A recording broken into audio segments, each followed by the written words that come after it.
Morning students, last લેક્ચરમાં આપણે કંકતધરા સમુદાય અને પૃથુકૃમિ સમુદાયના પ્રાણીઓના લક્ષણો અને એમના એક્ઝામ્પલ વિશે સમજ્યા હતા।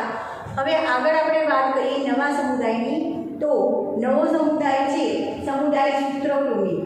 આ સૂત્રકૃમિ સમુદાયના લક્ષણો તમને 3 માર્ક્સમાં પૂછી શકાય કે સૂત્રકૃમિ સમુદાયના લક્ષણો વર્ણવો, અને લાઈન ટુ લાઈન તમને એમસીક્યુ પણ પૂછી શકીએ।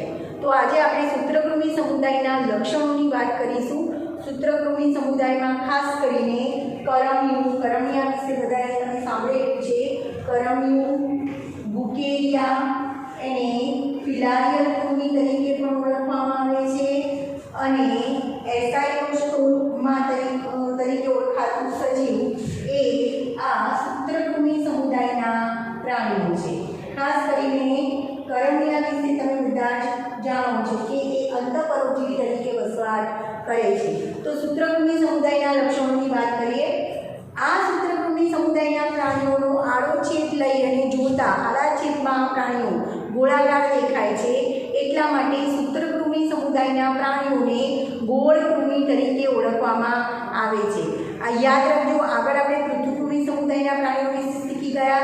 તો પૃથુકૃમિ સમુદાયના પ્રાણીઓ પૃષ્ઠવંશ બાજુએ ચપટા છે, માટે એને ચપટા કૃમિ કહેવાય છે, જ્યારે સૂત્રકૃમિ સમુદાયના પ્રાણીઓ ગોળ એટલે કે નળાકાર હોય છે। આ રીતની રચના હોય છે, ગોળ અને નળાકાર હોય છે, એટલા માટે સૂત્રકૃમિ સમુદાયના પ્રાણીઓને ગોળ કૃમિ તરીકે ઓળખવામાં આવે છે। તો તમને અન્ય નામથી પણ પૂછી શકાય, જેમ કે સીધો ક્વેશ્ચન ના પૂછવો હોય કે સૂત્રકૃમિ સમુદાયના લક્ષણો વર્ણવો, તો તમને એમ પણ ક્વેશ્ચન પૂછી શકાય કે ગોળ કૃમિ ના લક્ષણો સમજાવો અથવા વર્ણવો, બરાબર। અથવા અંદરથી કોઈ એક ઉદાહરણ, કોઈ એક લક્ષણ લઈ અને તમને ક્વેશ્ચન પૂછી શકાય। આગળની આપણે પૃથુકૃમિ સમુદાયની વાત કરીએ તો પૃથુકૃમિ સમુદાયમાં ચપટા કૃમિની વાત કરીએ તો એમ પૂછી શકાય કે ચપટા કૃમિ ધરાવતા પ્રાણી સમુદાયના લક્ષણો દર્શાવો। તો તમને પહેલાં ખ્યાલ હોવો જોઈએ કે ચપટા કૃમિ કોને કહેવાય। પછી ચપટા કૃમિ ધરાવતા પ્રાણીઓમાં જ્યોત કોષ નામની વિશિષ્ટ રચના છે, તો એમ પણ ક્વેશ્ચન પૂછી શકાય કે જ્યોત કોષ ધરાવતા પ્રાણી સમુદાયના લક્ષણો સમજાવો। તો તમને એક એક લક્ષણ ખ્યાલ હશે તો તમે એના લક્ષણો લખી શકશો। આમ તમને બેઠે બેઠું પૂછે તો તમને આવડી જાય, પણ આવી રીતે લાઈનમાંથી કોઈ ક્વેશ્ચન બનાવીને પૂછ્યો હોય તો તમે લક્ષણ શાંતિથી સમજી અને વાંચ્યા હશે અને યાદ રાખ્યા હશે તો જ તમને આ રીતના ક્વેશ્ચન આપી શકાય। જેમ કે મેં તમને કીધું કે જ્યોત કોષ ધરાવતો પ્રાણી સમુદાય એના લક્ષણો વર્ણવો, તો જ્યોત કોષ ધરાવતો પ્રાણી સમુદાય એટલે કે પૃથુકૃમિ। તો પૃથુકૃમિ સમુદાયના લક્ષણો તમને પૃથુકૃમિ સમુદાયના લક્ષણો તમને આવડતા હોય, પણ જો મગજમાં એવું ખ્યાલ ના હોય કે જ્યોત કોષો એમાં આવે છે તો તમે ક્વેશ્ચનનો આન્સર લખી શકો નહીં। તો એક એક લક્ષણ, બધા જ લક્ષણો તમારે ધ્યાનમાં રાખવાના છે, અને કયા સમુદાયમાં કયું લક્ષણ આવે છે એ તમારે યાદ રાખવાનું છે। તો સૂત્રકૃમિ સમુદાયની આપણે વાત કરીએ તો સૂત્રકૃમિ સમુદાયના પ્રાણીઓ આડા છેદમાં ગોળાકાર દેખાય છે, ગોળ નળાકાર પ્રાણીઓ છે, માટે સૂત્રકૃમિ સમુદાયના પ્રાણીઓને ગોળ કૃમિ તરીકે ઓળખવામાં આવે છે। આગળ આપણે વાત કરીએ તો આવા પ્રાણીઓ આ સૂત્રકૃમિ સમુદાયના કેટલાક પ્રાણીઓ મુક્તજીવી છે, બરાબર। કેટલાક પ્રાણીઓ જલજ છે એટલે કે પાણીમાં વસવાટ કરે છે, કેટલાક પ્રાણીઓ સ્થળજ છે એટલે કે ભૂમિ પર વસવાટ કરે છે, અને કેટલાક પ્રાણીઓ વનસ્પતિ અને પ્રાણીઓમાં અંતઃપરોપજીવી તરીકે વસવાટ કરે છે, જેમ કે કરમિયું છે એ માનવમાં અંતઃપરોપજીવી તરીકે વસવાટ કરે છે। અંતઃપરોપજીવી એટલે માનવ કે પ્રાણીના શરીરની અંદર વસવાટ કરી અને એમાંથી એ પોષક દ્રવ્યો પ્રાપ્ત કરે છે। તો આ સમુદાયમાં જુદા જુદા પ્રકારના પ્રાણીઓ જોવા મળે છે। કેટલાક પ્રાણીઓ મુક્તજીવી હોય છે, કેટલાક પ્રાણીઓ જલજ હોય છે, કેટલાક પ્રાણીઓ સ્થળજ હોય છે, અને કેટલાક પ્રાણીઓ વનસ્પતિ અને પ્રાણીઓમાં અથવા તો માનવમાં અંતઃપરોપજીવી અથવા પરોપજીવી તરીકે વસવાટ કરે છે। આગળ વાત કરીએ તો આ પ્રાણી સમુદાયના પ્રાણીઓ છે એ અંગતંત્ર સ્તરીય આયોજન દર્શાવે છે, એટલે કે આવા પ્રાણીઓમાં કોષો ભેગા મળી પેશીની રચના થાય, પેશી ભેગા મળી અંગોની રચના થાય, અને અંગો ભેગા મળી અંગતંત્રની રચના કરે છે, એટલે કે આવા પ્રાણીઓમાં અંગતંત્ર સ્તરીય આયોજન જોવા મળે છે। બીજું લક્ષણ તમારે યાદ રાખવાનું છે કે આ પ્રાણીઓ દ્વિપાર્શ્વ સમમિતિ દર્શાવે છે। તો દ્વિપાર્શ્વ સમમિતિ એટલે શું? એની મધ્ય અક્ષમાંથી ગમે તે તલે પ્રાણી શરીરને એની મધ્ય અક્ષમાંથી કોઈ એક જ તલે કાપવાથી કે કોઈ એક જ ત્રિજ્યાએ કાપવાથી અથવા કોઈ એક જ ધરીએ કાપવાથી એના બે સરખા ભાગ થાય, ડાબો અને જમણો, તો એને દ્વિપાર્શ્વ સમમિતિ કહેવાય છે. ફરીથી યાદ રાખજો, દ્વિપાર્શ્વ સમમિતિ એટલે કે પ્રાણી શરીરને એની મધ્યમાંથી કોઈ એક ધરી અથવા કોઈ એક તલે કાપવાથી જો એના બે સરખા ભાગ થાય તો એને દ્વિપાર્શ્વ સમમિતિ તરીકે ઓળખવામાં આવે છે. તો આ સૂત્રકૃમિ સમુદાયના પ્રાણીઓ દ્વિપાર્શ્વ સમમિતિ દર્શાવે છે. આગળ આ પ્રાણીઓ ત્રિગર્ભસ્તરીય છે, એટલે કે ત્રણ ગર્ભસ્તરો ધરાવે છે. ત્રણ ગર્ભસ્તરોમાંથી પ્રાણીના અંગોનું નિર્માણ થાય છે. ત્રિગર્ભસ્તરી પ્રાણી છે. આભાસી શરીર ગુહા ધરાવે છે. આપણે દેહકોષના આધારે ત્રણ પ્રાણીઓના પ્રકાર શીખી ગયા હતા: દેહકોષ્ઠી, અદેહકોષ્ઠી અને કૂટદેહકોષ્ઠી. કૂટદેહકોષ્ઠીની વ્યાખ્યા આપણે શું કીધી હતી કે પ્રાણી શરીરની દિવાલ અને પાચન નળીની વચ્ચે જે મધ્યગર્ભસ્તર આવેલું હોય છે એ મધ્યગર્ભસ્તરની અંદર છૂટી જવાળી કોથળી જેવી રચના આવેલી હોય છે, તો એને કૂટદેહકોષ્ઠ અથવા આભાસી શરીર ગુહા તરીકે ઓળખવામાં આવે છે. તો આ પ્રાણીઓ જે છે સૂત્રકૃમિ સમુદાયના પ્રાણીઓ એ આભાસી શરીર ગુહા એટલે કે કૂટદેહકોષ્ઠ ધરાવે છે, માટે આ પ્રાણીઓને કૂટદેહકોષ્ઠી પ્રાણી કહેવાય છે. તો આ પ્રાણીઓનું લક્ષણ પૂછી શકાય કે કયા પ્રાણીઓ કૂટદેહકોષ્ઠી છે, તો સૂત્રકૃમિ સમુદાયના પ્રાણીઓ એ કૂટદેહકોષ્ઠ ધરાવે છે, માટે એને કૂટદેહકોષ્ઠી પ્રાણી તરીકે ઓળખવામાં આવે છે. આગળ વાત કરીએ તો આ પ્રાણીઓમાં પાચન માર્ગ સારી રીતે વિકાસ પામેલો હોય છે અને સ્નાયુ કંઠનળી જેવી રચના જોવા મળે છે અને પાચન માર્ગ સંપૂર્ણ છે. સંપૂર્ણનો મતલબ શું? તો સંપૂર્ણ પાચન માર્ગની આપણે વ્યાખ્યા કરી દીધી કે પાચન માર્ગના એક છેડે મુખદ્વાર ખુલતું હોય અને બીજા છેડે મળદ્વાર ખુલતું હોય, તો એવા પાચન માર્ગને સંપૂર્ણ પાચન માર્ગ કહેવાય છે. તો સૂત્રકૃમિ સમુદાયના પ્રાણીઓ સંપૂર્ણ પાચન માર્ગ દર્શાવે છે. આગળ વાત કરીએ તો ઉત્સર્ગ એકમ તરીકે ઉત્સર્ગ નલિકા આવેલી હોય છે અને આ ઉત્સર્ગ નલિકા આભાસી શરીર ગુહા એટલે કે કૂટદેહકોષ્ઠ આવેલું છે. એ કૂટદેહકોષ્ઠમાંથી નકામા પદાર્થોનો નિકાલ, નકામા શરીરની બહાર નિકાલ ઉત્સર્ગ નલિકા કરે છે. બરાબર? ઉત્સર્ગ નલિકા એક ઉત્સર્ગ એકમ કહી શકાય જે આભાસી શરીર ગુહામાંથી નકામા પદાર્થોનો શરીરની બહાર નિકાલ કરે છે. આગળ વાત કરીએ તો આવા પ્રાણીઓમાં લિંગ ભેદ જોવા મળે છે, એટલે કે નર પ્રાણી અને માદા પ્રાણી અલગ અલગ હોય છે, એને લિંગ ભેદ કહી શકાય. આવા પ્રાણીઓમાં લિંગ ભેદ જોવા મળે છે. સૂત્રકૃમિ સમુદાયના પ્રાણીઓમાં લિંગ ભેદ જોવા મળે છે, એટલે કે નર પ્રાણી અને માદા પ્રાણી અલગ અલગ હોય છે. આવા પ્રાણીઓને દ્વિગૃહી પ્રાણી કહેવાય છે. આ વ્યાખ્યા વનસ્પતિ અને પ્રાણીઓ બંને માટે તમે યાદ રાખજો. દ્વિગૃહી સજીવ એટલે શું, દ્વિગૃહી વનસ્પતિ હોય કે દ્વિગૃહી પ્રાણી એટલે શું, તો જે પ્રાણીઓમાં નર અને માદા બંને અલગ અલગ હોય તો એવા પ્રાણીઓને દ્વિગૃહી પ્રાણી તરીકે ઓળખવામાં આવે છે. તો લિંગ ભેદ જોવા મળે છે એટલે કે દ્વિગૃહી પ્રાણી છે, એટલે કે નર અને માદા અલગ અલગ જોવા મળે છે. હવે આમાં એક વેરિએશન એ છે, એક લક્ષણ એ યાદ રાખવાનું છે કે સૂત્રકૃમિ સમુદાયના પ્રાણીઓ છે, જેમ કે કરમિયાની આપણે વાત કરીએ તો એ તમને આકૃતિ કરમિયાની બતાવી છે, તો એમાં નર અને માદા અલગ અલગ બતાવ્યા છે. એમાં માદા પ્રાણી નર કરતાં લાંબુ હોય છે, આ એનો તફાવત છે. કરમિયામાં જે માદા કરમિયું છે, માદા પ્રાણી છે, એ નર પ્રાણી કરતાં લાંબુ અને સીધું હોય છે, જ્યારે નર કરમિયું એ એના પશ્ચ છેડેથી વળેલું હોય છે. તો આ તફાવત યાદ રાખજો. કરમિયાને તમારે ઓળખવું હોય કે કયું કરમિયું નર છે અને માદા છે એ ઓળખવું હોય તો ધ્યાનમાં રાખજો, માદા કરમિયું નર કરતાં લાંબુ હોય છે અને નર કરમિયામાં એનો પશ્ચ છેડો એ વળેલો હોય છે. એ કરમિયાને ઓળખવા માટેની નિશાની છે.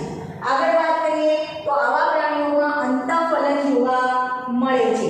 અંતઃફલન એટલે કે શુક્રકોષ અને અંડકોષનું ફલન શરીરની અંદર થાય છે અને ગર્ભ વિકાસ ફલન પછી જે ફલિતાન બને છે એ ફલિતાનમાંથી જે ગર્ભ વિકાસ થાય છે એ ગર્ભ વિકાસ સીધો કે પ્રત્યક્ષ હોય છે. તો સીધો કે પ્રત્યક્ષ ગર્ભ વિકાસ એટલે શું એ મેં તમને સમજાવ્યું છે કે સીધો કે પ્રત્યક્ષ ગર્ભ વિકાસ એટલે કે ફલનની ક્રિયા પછી જે ફલિતાંડ બને છે એ ફલિતાંડમાંથી ઉત્પન્ન થતું સજીવ એ સેમ ટુ સેમ પિતૃ જેવું જ દેખાય છે, બાળ પ્રાણી પિતૃ જેવું જ હોય છે, એટલે આવા વિકાસને સીધો કે પ્રત્યક્ષ ગર્ભ વિકાસ કહેવાય છે। આ પ્રાણી સમુદાયમાં કરમિયું, બુકેરિયાનું બીજું નામ કરમિયાને એસ્કેરિસ તરીકે ઓળખવામાં આવે છે।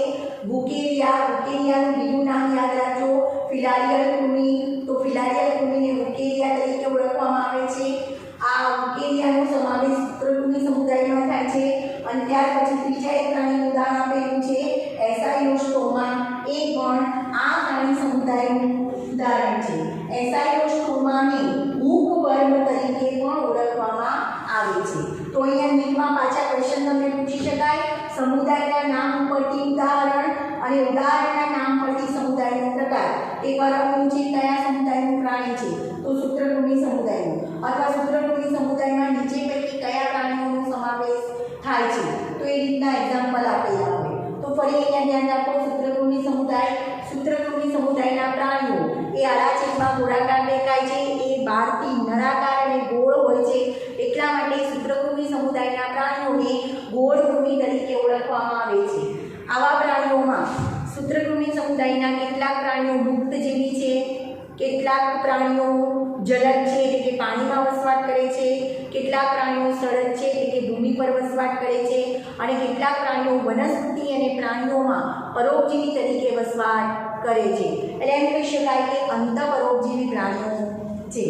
આ પ્રાણીઓ એટલે કે સૂત્રકૃમિ સમુદાયના પ્રાણીઓ અંગતંત્ર સ્તરીય આયોજન દર્શાવે છે, એટલે કે કોષો ભેગા મળી પેશી ભેગા મળી અંગ ભેગા મળી અંગતંત્ર સ્તરીય આયોજન જોવા મળે છે, અંગતંત્રોની રચના જોવા મળે છે। આ પ્રાણીઓ છે એ દ્વિપાર્શ્વ સમમિતિ દર્શાવે છે, એટલે કે પ્રાણી શરીરને જો એની મધ્યમાંથી કોઈ એક જ સ્થળે કાપવાથી કે કોઈ એક જ ત્રિજ્યાએ કે કોઈ એક જ ધરીએ કાપતા જો એના બે સરખા ભાગ થાય તો એને દ્વિપાર્શ્વીય સમમિતિ કહેવાય છે। આવા પ્રાણીઓ છે એ ત્રિગર્ભસ્તરીય છે, એ 3 ગર્ભસ્તરમાંથી નિર્માણ પામેલા છે। આવા પ્રાણીઓમાં આભાસી શરીર ગુહા એટલે કે કૂટદેહ કોષ્ઠ જોવા મળે છે, એટલા માટે એને કૂટદેહ કોષ્ઠી પ્રાણી કહેવાય। તો કૂટદેહ કોષ્ઠી પ્રાણી સમુદાયમાં માત્ર એક જ સમુદાય આવે છે, સૂત્રકૃમિ સમુદાય।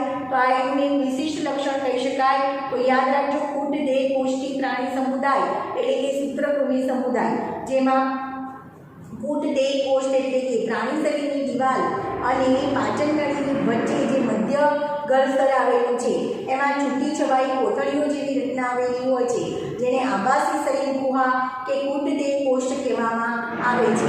અને કૂટદેહ કોષ્ઠ ધરાવતા પ્રાણીઓને કૂટદેહ કોષ્ઠી પ્રાણી તરીકે ઓળખવામાં આવે છે।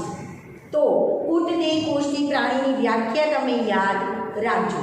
આગળ આપણે વાત કરીએ તો પાચન માર્ગ સારી રીતે વિકાસ પામેલો છે અને સ્નાયુ કંઠનળી જોવા મળે છે, એટલે કે સ્નાયુઓની બનેલી કંઠનળી આવેલી હોય છે અને પાચન માર્ગ સંપૂર્ણ હોય છે। સંપૂર્ણ પાચન માર્ગ એટલે શું? તો પાચન માર્ગના એક છેડે મુખદ્વાર ખુલે અને બીજા છેડે મળદ્વાર ખુલે તો એવા પાચન માર્ગને સંપૂર્ણ પાચન માર્ગ તરીકે ઓળખવામાં આવે છે। અને આ લક્ષણ ખાસ યાદ રાખજો, કૂટદેહ કોષ્ઠ ધરાવે છે માટે કૂટદેહ કોષ્ઠી પ્રાણી છે। આગળ ઉત્સર્ગ નલિકા, ઉત્સર્ગિકમ તરીકે ઉત્સર્ગ નલિકા આવેલી છે, એટલે કે આભાસી શરીર ગુહામાંથી નકામા પદાર્થનો નિકાલ ઉત્સર્ગ નલિકા મારફતે કરે છે। આવા પ્રાણીઓ એટલે કે સૂત્રકૃમિ સમુદાયના પ્રાણીઓ સ્પષ્ટ લિંગભેદ જોવા મળે છે, એટલે કે નર અને માદા પ્રાણી અલગ અલગ હોય છે। તો એ તમને વ્યાખ્યા પૂછી શકાય કે દ્વિગૃહી પ્રાણી એટલે શું? તો જે પ્રાણીઓમાં નર અને માદા પ્રાણીઓ અલગ અલગ હોય એવા પ્રાણીઓને દ્વિગૃહી પ્રાણી અથવા એકલિંગી પ્રાણી પણ કહી શકીએ। દ્વિગૃહી પ્રાણી અથવા એને એકલિંગી પ્રાણી પણ કહી શકાય। તો આમાં દાખલા તરીકે તમને કરમિયાની ફિગર બતાવી છે, તો નર અને માદા કરમિયો અલગ અલગ છે, તો એ એકલિંગી પ્રાણી અથવા દ્વિગૃહી પ્રાણી કહી શકાય। આગળ આમાં એક તફાવત તમારે યાદ રાખવાનું છે, જે નર અને માદા છે તો આવા સમુદાયના મોટાભાગના પ્રાણીઓ દાખલા તરીકે કરમિયું, તો એમાં માદા પ્રાણી સીધું અને લાંબુ હોય છે નર કરતાં, અને અને નર પ્રાણી એ માદા કરતાં નાનું હોય છે અને એનો પશ્ચ છેડો વળેલો હોય છે. તો કરમિયાને ઓળખવા માટેની આ સાઇન છે કે માદા કરમિયું સીધું હોય છે જ્યારે નર કરમિયું એ પશ્ચ છેડેથી વળેલું હોય છે. આગળ આપણે વાત કરીએ તો આવા પ્રાણીઓમાં ફલન અંતઃફલન પ્રકારનું છે, એટલે કે શુક્રકોષ અને અંડકોષનું ફલન શરીરની અંદર થાય છે અને ફલન પછી જે ફલિતાંડ બને છે એ ફલિતાંડમાંથી સીધો ગર્ભ વિકાસ થઈ અને નવા બાળ પ્રાણીને જન્મ આપે છે. બાળ પ્રાણીને એ પિતૃ પ્રાણી જેવું જ હોય છે, એટલે આવા ગર્ભ વિકાસને પ્રત્યક્ષ કે સીધો ગર્ભ વિકાસ તરીકે ઓળખવામાં આવે છે. આ સૂત્રભૂમિ સમુદાયના એક્ઝામ્પલ તમારે યાદ રાખવાના છે. કરમિયું, એસ્કેરિસ, બુકેરિયા એટલે એને ફિલારિયલ કૃમિ તરીકે પણ ઓળખવામાં આવે છે અને એસાઇલોસ્ટોમા જેને હૂકવર્મ તરીકે પણ ઓળખવામાં આવે છે. તો સૂત્રકૃમિ સમુદાયના લક્ષણ 3 માર્ક્સમાં પૂછી શકાય અને લાઇન ટુ લાઇન તમને નીટમાં MCQ પણ પૂછી શકાય. આગળ આપણે સૂત્રકૃમિ સમુદાયના લક્ષણોની વાત કરી. હવે આગળ નુપુરક સમુદાયના લક્ષણો વિશે સમજીએ. નુપુરક સમુદાયમાં અળસિયું, જળો, રેતી કીડા જેવા પ્રાણીનો સમાવેશ થાય છે. તો નુપુરક સમુદાયના લક્ષણો પણ તમને 3 માર્ક્સમાં અથવા 4 માર્ક્સમાં ફૂલ ક્વેશ્ચન તરીકે પૂછી શકાય. બરાબર. તો નુપુરક સમુદાય એ એવો પ્રાણી સમુદાય છે કે એના પ્રાણી શરીરમાં સૌપ્રથમ ખંડન જોવા મળે છે. અત્યાર સુધીના આપણે જેટલા પણ સમુદાય જોયા એ બધા સમુદાયમાં પ્રાણી શરીર ખંડન પામેલું હતું નહીં. તો નુપુરક સમુદાય એ એવો સમુદાય છે કે જેનું પ્રાણી શરીર એ સૌપ્રથમવાર ખંડન પામેલું છે. એટલે કે એમ કહી શકાય કે સૌપ્રથમ ખંડન પામતો પ્રાણી સમુદાય કયો છે? તો સૌપ્રથમ ખંડન પામતો પ્રાણી સમુદાય એ નુપુરક સમુદાય છે. આગળ આપણે એના લક્ષણની વાત કરીએ તો આ નુપુરક સમુદાયના પ્રાણીઓ ક્યાં વસવાટ કરે છે? કેટલાક પ્રાણીઓ જલજ હોય છે, એટલે કે મીઠા પાણી અથવા તો ખારા પાણીમાં વસવાટ કરે છે અને કેટલાક પ્રાણીઓ સ્થળજ હોય છે. સ્થળજ પ્રાણીઓમાં કેટલાક મુક્તજીવી હોય છે અને કેટલાક પરોપજીવી હોય છે. જેમ કે જળો છે એ બાહ્ય પરોપજીવી તરીકે વસવાટ કરે છે. બરાબર. તો નિવાસસ્થાન યાદ રાખજો. નુપુરક સમુદાયના પ્રાણીઓ એ કેટલાક પ્રાણીઓ જલજ મીઠા અથવા ખારા પાણીમાં, કેટલાક પ્રાણીઓ સ્થળજ, એમાં કેટલાક મુક્તજીવી હોય છે તો કેટલાક પરોપજીવી જોવા મળે છે. આગળ આપણે વાત કરીએ તો આવા પ્રાણીઓમાં અંગતંત્ર સ્તરીય આયોજન જોવા મળે છે. એટલે કોષો ભેગા મળી પેશીની રચના કરે છે, પેશી ભેગા મળી અંગની રચના કરે છે, અંગો ભેગા મળી અંગતંત્રની રચના કરે છે. તો નુપુરક સમુદાયના પ્રાણીઓમાં અંગતંત્ર સ્તરીય આયોજન જોવા મળે છે. આવા પ્રાણીઓ દ્વિપાર્શ્વ સમમિતિ દર્શાવે છે. દ્વિપાર્શ્વ સમમિતિ એટલે જો પ્રાણી શરીરને એની મધ્યમાંથી કોઈ એક જ તલે કે કોઈ એક જ ધરીએ કાપતા જો એના બે સરખા ભાગ થાય તો એને દ્વિપાર્શ્વ સમમિતિ તરીકે ઓળખવામાં આવે છે. આવા પ્રાણીઓ ત્રિગર્ભસ્તરીય છે, એટલે કે કોષોના 3 ગર્ભસ્તરોમાંથી અસ્તિત્વમાં આવ્યા છે. આગળ આવા પ્રાણીઓ સંપૂર્ણપણે દેહકોષ્ઠી છે, એટલે કે પાચન નળી અને શરીર દિવાલની વચ્ચે દૈહિક અવકાશ ધરાવે છે, જેને દેહકોષ્ઠ કહેવાય છે. એટલે કે દેહકોષ્ઠ ધરાવે છે માટે આ નુપુરક સમુદાયના પ્રાણીઓ દેહકોષ્ઠી પ્રાણી છે. તો આ લક્ષણ યાદ રાખજો. અંગતંત્ર સ્તરીય આયોજન, દ્વિપાર્શ્વ સમમિતિ, ત્રિગર્ભસ્તરીય પ્રાણી અને દેહકોષ્ઠી પ્રાણી. આગળ આવા પ્રાણીઓનું શરીર સમખંડીય ઘનતા દર્શાવે છે. તો સમખંડીય ઘનતા એટલે શું? તો પ્રાણી શરીર, આખું જે પ્રાણી શરીર છે એ સમાન ખંડોમાં ડિવાઈડ થયેલું હોય છે, ખંડિત થયેલું હોય છે, એટલા માટે એને સમખંડતા તરીકે ઓળખવામાં આવે છે. તો પ્રાણી શરીર સમખંડીય ઘનતા ધરાવે છે. શરીરની સપાટી એક ખંડો કે વિખંડોમાં સ્પષ્ટ રીતે જુદી પડે છે, માટે આ સમુદાયને નુપુરક તરીકે ઓળખવામાં આવે છે. નુપુરકનો મતલબ આપણે છે એન્યુલ્યુ લિટલ રિંગ્સ, એટલે કે શરીર છે એની સપાટી પણ ખંડોમાં ડિવાઈડ થયેલી છે, સમાન ડિવાઈડ થયેલી છે, માટે આ સમુદાયને નુપુરક સમુદાય તરીકે ઓળખવામાં આવે છે. આગળના લક્ષણની વાત કરીએ તો આવા પ્રાણીઓમાં શરીર દિવાલમાં બે પ્રકારના સ્નાયુઓ આવેલા હોય છે, આયામ સ્નાયુ અને વર્તુળી સ્નાયુ. આગળના ચેપ્ટરમાં આપણે એક નુપુરક સમુદાયના અળસિયા પ્રાણી વિશે એની આંતરિક રચના અને બાહ્ય રચના ડિટેલમાં સમજવાની છે, ત્યારે એની શરીર દિવાલની રચના આપણે આકૃતિસર સમજીશું. તો આવા પ્રાણીઓની શરીર દિવાલમાં આયામ અને વર્તુળી સ્નાયુઓ આવેલા હોય છે, જે સ્નાયુઓ પ્રાણીને પ્રજનનમાં મદદ કરે છે. તો આ એનું વિશિષ્ટ લક્ષણ છે કે પ્રાણીઓમાં શરીર દિવાલમાં આયામ અને વર્તુળી સ્નાયુઓ આવેલા હોય છે, જેની મદદથી એ પ્રજનન કરે છે. પ્રજનન માટે કેટલાક પ્રાણીઓમાં વિશિષ્ટ રચના પણ આવેલી છે, જેમ કે રેતી કીડો, જેને નેરિસ તરીકે પણ ઓળખવામાં આવે છે. એમાં અભિચરણ પાદ નામની પાર્શ્વીય ઉપાંગો એની શરીર સપાટી પર આવેલા હોય છે, જે એને તરવામાં મદદ કરે છે.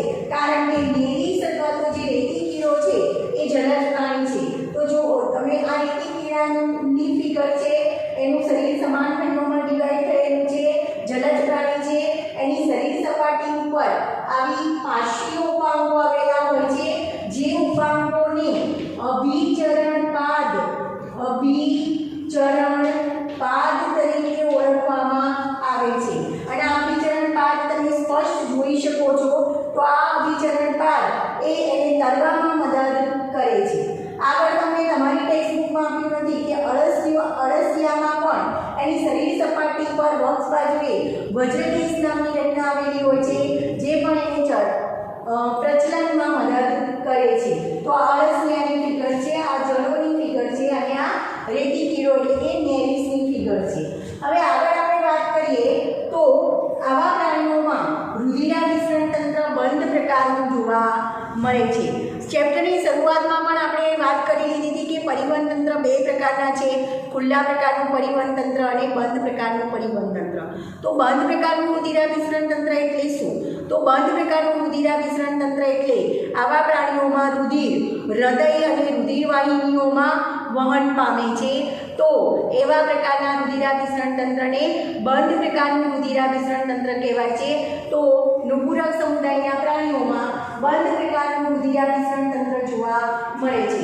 બીજું એક વિશિષ્ટ લક્ષણ તમારે યાદ રાખવાનું છે રુધિરાભિસરણ તંત્ર રિલેટેડ, જે પણ તમારી ટેક્સ્ટબુકમાં નથી, કે આ પ્રાણીઓમાં શ્વસનરંજક દ્રવ્ય તરીકે હિમોગ્લોબિન આવેલું હોય છે, અને આ હિમોગ્લોબિન એ રુધિર રસમાં ઓગળેલું હોય છે. બરાબર. તો આ લક્ષણ તમને તમારી ટેક્સ્ટબુકમાં આપેલું નથી. નુપુરક સમુદાયના પ્રાણીઓમાં શ્વસનરંજક દ્રવ્ય તરીકે હિમોગ્લોબિન આવેલું હોય છે. એ હિમોગ્લોબિન રુધિર રસમાં ઓગળેલું હોય છે. આગળ આપણે વાત કરીએ તો બીજા લક્ષણની, આવા પ્રાણીઓમાં પાચન તંત્ર સંપૂર્ણ જોવા મળે છે. એટલે સંપૂર્ણ પાચન માર્ગ એટલે શું? એક છેડે મુખદ્વાર અને બીજા છેડે મળદ્વાર આવેલું હોય તો એવા પાચન માર્ગને સંપૂર્ણ પાચન માર્ગ તરીકે ઓળખવામાં આવે છે. તો નુપુરક સમુદાયના પ્રાણીઓ બંધ પ્રકારનું રુધિરાભિસરણ તંત્ર ધરાવે છે અને સંપૂર્ણ પાચન માર્ગ ધરાવે છે. પ્રજનન માટે રેતી કીડામાં અભિચરણ પાદ નામની રચના આવેલી છે, અળસિયામાં વજ્રકેશ નામની રચના આવેલી હોય છે, અને શરીર દિવાલમાં આયામ સ્નાયુ અને વર્તુળી સ્નાયુ આવેલા હોય છે, જે પણ એને પ્રજનનમાં મદદ કરે છે. આગળ વાત કરીએ તો આવા પ્રાણીઓમાં ઉત્સર્ગ એકમ તરીકે ઉત્સર્ગિકા નામની રચનાઓ આવેલી હોય છે, અને આ ઉત્સર્ગિકાઓ આશ્રુતિ નિયમન અને ઉત્સર્જનના કાર્યમાં મદદ કરે છે. ઉત્સર્જન એટલે નકામા પદાર્થનો શરીરની બહાર નિકાલ ઉત્સર્ગિકા મારફતે થાય છે. અને આશ્રુતિ નિયમન એ પણ તમને સમજાવ્યું હતું કે જ્યારે બે અસમાન તંત્રતા ધરાવતા એટલે પ્રાણી શરીરમાં શરીર દિવાલના કોષમાં રહેલું દ્રવ્ય એની વાત છે, અને જે વાતાવરણમાં વસવાટ કરે છે એની વાત છે. તો બે અસમાન સાંદ્રતા ધરાવતા દ્રાવણોમાં જ્યારે વચ્ચે અર્ધપ્રવેશશીલ પટલ રાખવામાં આવે તો અહીંયા અર્ધપ્રવેશશીલ પટલ તરીકે પ્રાણીઓનું કોષરસ સ્તર કાર્ય કરે. તો પાણી એ ઓછી સાંદ્રતા ધરાવતા દ્રાવણમાંથી વધુ સાંદ્રતા ધરાવતા દ્રાવણ તરફ ગતિ કરે છે. એ ઘટનાને આશ્રુતિ કહેવાય છે. તો આશ્રુતિનું નિયમન કરવાનું કામ ઉત્સર્ગિકા કરે છે। તો યાદ રાખજો, નુપુરક સમુદાયમાં ઉત્સર્ગિકમ તરીકે ઉત્સર્ગિકાઓ આવેલી હોય છે એનું વિશિષ્ટ લક્ષણ છે। જેમ ઋતુભૂમિ સમુદાયમાં જ્યોતકોષો એ ઉત્સર્ગિકમ તરીકે આવેલા હોય છે, એમ નુપુરક સમુદાયમાં ઉત્સર્ગિકાઓ એ ઉત્સર્ગિકમ તરીકે આવેલી છે અને એ આસ્કૃતિ નિયમન અને ઉત્સર્જનનું કાર્ય કરે છે। હવે સૌપ્રથમ ચેતાતંત્ર આ પ્રાણીઓમાં જોવા મળે છે। તો આવા પ્રાણીઓમાં એટલે કે નુપુરક સમુદાયના પ્રાણીઓમાં ચેતાતંત્ર એક જોડ ચેતાતંતુઓનું બનેલું હોય છે। એક જોડ ચેતાતંત્ર આવેલા છે। ચેતાતંત્રની ઘટના પણ આપણે ડિટેલમાં આગળ અળસિયાનું ચેતાતંત્ર આગળ ડિટેલમાં સમજવાનું છે, ત્યારે સમજીશું। તમારે ફક્ત અત્યારે એક જ લક્ષણ યાદ રાખવાનું છે ચેતાતંત્ર માટે કે ચેતાતંત્ર એક જોડ ચેતાતંતુઓનું બનેલું હોય છે જે વક્ષ બાજુએ ચેતારજ્જુ સાથે પાર્શ્વીય ચેતાથી જોડાયેલું હોય છે। સામાન્ય રીતે આ અળસિયું હોય તો અળસિયામાં આ રીતના ચેતાતંતુની એક જોડ આવેલી હોય છે અને અહીંયા વક્ષ બાજુએ આખું આવું ચેતારજ્જુ આવેલું હોય છે, જેમાંથી પાર્શ્વીય ચેતાઓ નીકળી અને જુદા જુદા ખંડોમાં દાખલ થતી હોય છે। તો આ રીતનું એનું ચેતાતંત્ર હોય છે। તો અહીંયા તમે ખાલી લક્ષણ યાદ રાખજો, ચેતાતંત્ર એક જોડ ચેતાતંતુનું બનેલું છે જે વક્ષ બાજુએ વક્ષ ચેતારજ્જુ સાથે પાર્શ્વીય ચેતાથી જોડાયેલું હોય છે। જેમ કે આને ચેતાકંદો કહેવાય, બરાબર, પછી આ વક્ષ ચેતારજ્જુ કહેવાય અને એમાંથી નીકળતી ચેતાઓ એને પાર્શ્વીય ચેતાઓ કહેવામાં આવે છે। અહીંયા પણ આ ચેતાકંદોમાંથી નીકળતી પાર્શ્વીય ચેતા દ્વારા એ વક્ષ ચેતારજ્જુ સાથે જોડાયેલો હોય છે। તો ચેતાતંત્ર એક જોડ ચેતાકંદોનું બનેલું અને વક્ષ બાજુએ આવેલા ચેતારજ્જુ સાથે પાર્શ્વીય ચેતાઓથી જોડાયેલું હોય છે। આગળ આપણે વાત કરીએ તો રેતી કીડો એ જલજ પ્રાણી છે અને દ્વિગૃહી છે। દ્વિગૃહી મતલબ એકલિંગી પ્રાણી છે, નર અને માદા બંને અલગ અલગ છે। રેતી કીડાને નેરિસ તરીકે પણ ઓળખવામાં આવે છે। તો રેતી કીડો એ જલજ પ્રાણી છે, દ્વિગૃહી અથવા તો એકલિંગી પ્રાણી છે, એટલે કે નર અને માદા પ્રાણી બંને અલગ અલગ હોય છે। જ્યારે અળસિયું અને જળો એ બંને ઉભયલિંગી પ્રાણી છે, એટલે કે એક જ પ્રાણીમાં અંડકોષ અને શુક્રકોષો ઉત્પન્ન થાય છે। તો એવા પ્રાણીને દ્વિલિંગી અથવા તો ઉભયલિંગી પ્રાણી તરીકે ઓળખવામાં આવે છે। આવા પ્રાણીને દ્વિલિંગી પ્રાણી તરીકે પણ ઓળખી શકાય। તો નુપુરક સમુદાયમાં આવેલા બે પ્રાણીઓ જેમ કે અળસિયું અને જળો એ ઉભયલિંગી અથવા દ્વિલિંગી પ્રાણી છે, જ્યારે રેતી કીડો એ દ્વિગૃહી એટલે કે એકલિંગી પ્રાણી છે। અહીંયા ઉભયલિંગી અથવા દ્વિલિંગી પ્રાણીઓને એકગૃહી પ્રાણી તરીકે પણ ઓળખવામાં આવે છે। યાદ રાખજો, ઉભયલિંગી અથવા દ્વિલિંગી પ્રાણી કે જે એક પ્રાણીઓને એકગૃહી તરીકે પણ ઓળખવામાં આવે, જે પ્રાણી શરીરમાં અંડકોષ અને શુક્રકોષ એક જ પ્રાણીમાં ઉત્પન્ન થતા હોય એવા પ્રાણીને, ફરીથી વ્યાખ્યા યાદ રાખજો, જે પ્રાણીમાં અંડકોષ અને શુક્રકોષ એક જ પ્રાણીમાં ઉત્પન્ન થતા હોય એવા પ્રાણીને ઉભયલિંગી પ્રાણી અથવા દ્વિલિંગી પ્રાણી અથવા એકગૃહી પ્રાણી કહેવાય। અને જે પ્રાણીઓમાં નર અને માદા અલગ અલગ આવેલા હોય તો એવા પ્રાણીઓને દ્વિગૃહી પ્રાણી અથવા એકલિંગી પ્રાણી તરીકે ઓળખવામાં આવે છે। તો નુપુરક સમુદાયનું રેતી કીડો કે જે જલજ પ્રાણી છે એ દ્વિગૃહી એટલે કે એકલિંગી છે, જ્યારે નુપુરક સમુદાયના અળસિયું અને જળો એ ઉભયલિંગી અથવા દ્વિગૃહી અથવા દ્વિલિંગી અથવા એકગૃહી પ્રાણી છે। આગળ આ પ્રાણીઓ લિંગી પ્રજનન પ્રકારે પ્રજનન કરે છે। આ પ્રાણી સમુદાયમાં રેતી કીડો એટલે કે નેરિસ, રેતી કીડાને નેરિસ તરીકે ઓળખવામાં આવે છે, અળસિયું એને અર્થવર્મ તરીકે ઓળખવામાં આવે છે, જળો જેને હિરુટિનેરિયા તરીકે પણ ઓળખવામાં આવે છે। જળો એ બાહ્ય પરોપજીવી છે, પ્રાણી શરીરની દિવાલ સાથે ચોંટી અને એમાંથી લોહી એટલે કે રુધિર ચૂસે છે, એટલે એને રુધિર ચૂસતી ઈયળ અથવા રુધિર ચૂસતો સજીવ કહેવાય છે। એટલે બાહ્ય પરોપજીવી છે જે પ્રાણી શરીરની બહારની સપાટી પર ચોંટી અને પ્રાણી શરીરમાંથી રુધિરને ચૂસે છે। એના માટે એનામાં ચૂષક જેવી રચના આવેલી હોય છે, જેના વડે એ પ્રાણી શરીર સાથે ચોંટી જાય છે। તો યાદ રાખજો, દરેક લક્ષણમાંથી MCQ પૂછી શકાય, પ્રકાર ઉપરથી ઉદાહરણ અને ઉદાહરણ પરથી સમુદાયનું નામ પણ પૂછી શકાય. ફરીથી યાદ રાખજો, નુપુરક સમુદાયના પ્રાણીઓ સૌપ્રથમ ખંડન ધરાવતા પ્રાણીઓ છે. શરીર સમાન ખંડોમાં વહેંચાયેલું છે, જેને સમખંડતા કહેવાય છે, અને શરીરની સપાટી ખંડન પામેલી છે, માટે આ સમુદાયને નુપુરક સમુદાય તરીકે ઓળખવામાં આવે છે. આગળ વાત કરીએ તો આવા પ્રાણીઓ ક્યાં વસવાટ કરે છે? કેટલાક પ્રાણીઓ જલદ છે, એમાં કેટલાક મીઠા જળમાં, કેટલાક ખારા પાણીમાં એટલે કે દરિયાઈ પાણીમાં જોવા મળે છે. કેટલાક પ્રાણીઓ સ્થળજ છે, એમાં કેટલાક પ્રાણીઓ મુક્તજીવી છે અને કેટલાક પ્રાણીઓ પરોપજીવી છે. જેમ કે અળસિયું મુક્તજીવી કહી શકાય, સ્થળજ પ્રાણી. રેતી કીડો એ જલજ પ્રાણી કહેવાય, જ્યારે જળો છે એ પરોપજીવી, બાહ્ય પરોપજીવી પ્રાણી કહી શકાય. આવા પ્રાણીઓમાં અંગતંત્ર સ્તરીય આયોજન જોવા મળે છે, એટલે અંગો ભેગા મળી અંગતંત્રની રચના કરે છે. કોષો ભેગા મળી પેશીની રચના કરે, પેશી ભેગા મળી અંગની રચના કરે, અંગ ભેગા મળી અંગતંત્રની રચના કરે છે. તો અંગતંત્ર સ્તરીય આયોજન જોવા મળે છે. દ્વિપાર્શ્વીય સમમિતિ જોવા મળે છે, એટલે કે પ્રાણીનું શરીર એને મધ્યમાંથી કોઈ એક જ તલે કાપવાથી એના બે સરખા ભાગ થાય તો એને દ્વિપાર્શ્વીય સમમિતિ કહેવાય. ત્રિગર્ભસ્તરી પ્રાણી છે અને 3 ગર્ભસ્તરો ધરાવે છે, એટલે ત્રિગર્ભસ્તરી પ્રાણી છે. દેહકોષ્ઠ ધરાવે છે, એટલે કે દેહકોષ્ઠી પ્રાણી છે. દેહકોષ્ઠની વ્યાખ્યા ફરીથી યાદ રાખજો, શરીર દિવાલ અને પાચન નળીની વચ્ચે આવેલા દૈહિક અવકાશને દેહકોષ્ઠ તરીકે ઓળખવામાં આવે છે. નુપુરક સમુદાયના પ્રાણીઓ દેહકોષ્ઠ ધરાવે છે, માટે એમને દેહકોષ્ઠી પ્રાણી તરીકે ઓળખવામાં આવે છે. શરીરની સપાટી સમખંડીય ખંડતા દર્શાવે છે. હવે આવા પ્રાણીઓના શરીરની દિવાલમાં આયામ સ્નાયુ અને વર્તુળી સ્નાયુ આવેલા હોય છે, જે પ્રજનનમાં મદદ કરે છે.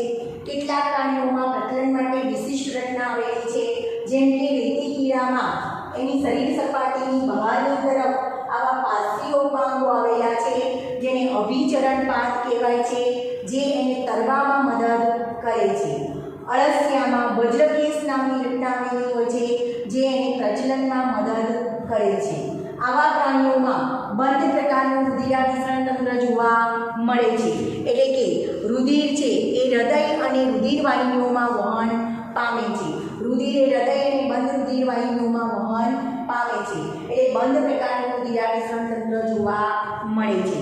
શ્વસનરંજક દ્રવ્ય તરીકે હિમોગ્લોબિન આવેલું હોય છે, જે રુધિર રસમાં ઓગળેલું હોય છે. પાચન માર્ગ સંપૂર્ણ હોય છે, એટલે કે એક છેડે મુખદ્વાર ખુલે છે અને બીજા છેડે મળદ્વાર ખુલે છે. આગળ વાત કરીએ તો ઉત્સર્ગ એકમ તરીકે ઉત્સર્ગિકા નામની રચના આવેલી હોય છે, જે ઉત્સર્જન અને આશ્રુતિ નિયમનનું કાર્ય કરે છે. આગળ ચેતાતંત્ર સૌપ્રથમ જોવા મળે છે, તો ચેતાતંત્ર એક જોડ ચેતાતંતુ મળેલું હોય છે. અળસિયાની આપણે વાત કરીએ તો અળસિયામાં આવા એક જોડ ચેતાકંદ આવેલા હોય છે. એ ચેતાકંદો વક્ષ ચેતારજ્જુ છે, તો વક્ષ ચેતારજ્જુ સાથે પાર્શ્વીય ચેતાઓથી જોડાયેલા હોય છે. આવા વક્ષ ચેતારજ્જુમાંથી બીજી જે ચેતાઓ નીકળે છે એને પણ પાર્શ્વીય ચેતાઓ કે ખંડીય ચેતાઓ કહેવામાં આવે છે, જેના વિશે ડિટેલમાં આપણે અળસિયાના ચેતાતંત્રમાં સમજીશું. તમારે ફક્ત અત્યારે આ એક લક્ષણ યાદ રાખવાનું છે. નુપુરક સમુદાયમાં ચેતાતંત્ર એક જોડ ચેતાતંત્રોનું બનેલું, જે વક્ષ બાજુએ આવેલા ચેતારજ્જુ સાથે પાર્શ્વીય ચેતાઓ વડે જોડાયેલું હોય છે. હવે આ પ્રાણી સમુદાયમાં બંને પ્રકારના પ્રાણીઓ જોવા મળે છે, એટલે કે એકલિંગી અને દ્વિલિંગી બંને પ્રાણીઓ જોવા મળે છે. જેમ કે રેતી કીડો છે એ જલજ પ્રાણી છે, અને આવું પ્રાણી રેતી કીડો એકલિંગી છે, મતલબ દ્વિગૃહી પ્રાણી છે. નર અને માદા અલગ અલગ છે.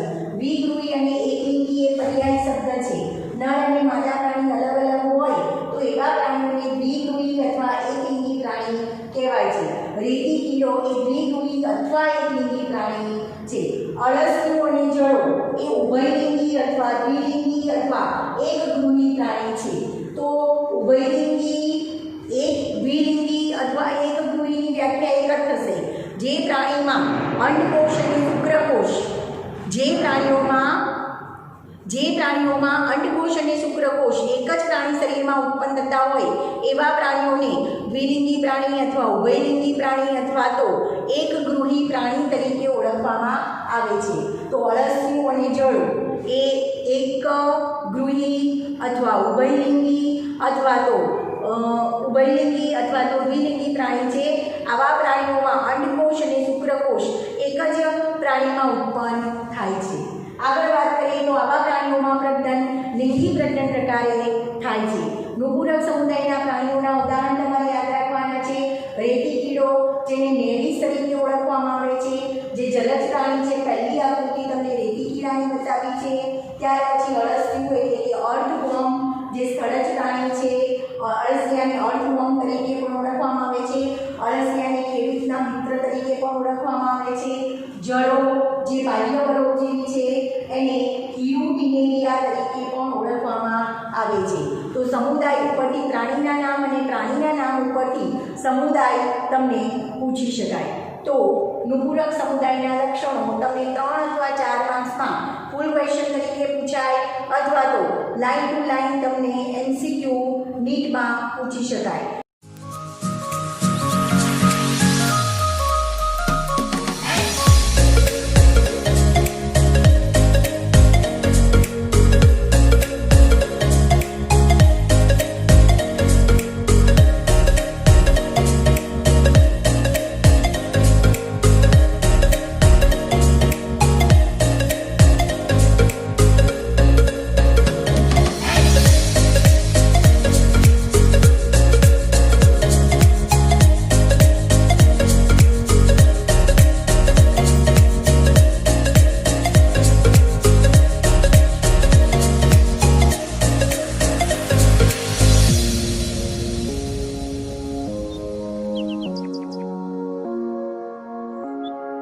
Thank you.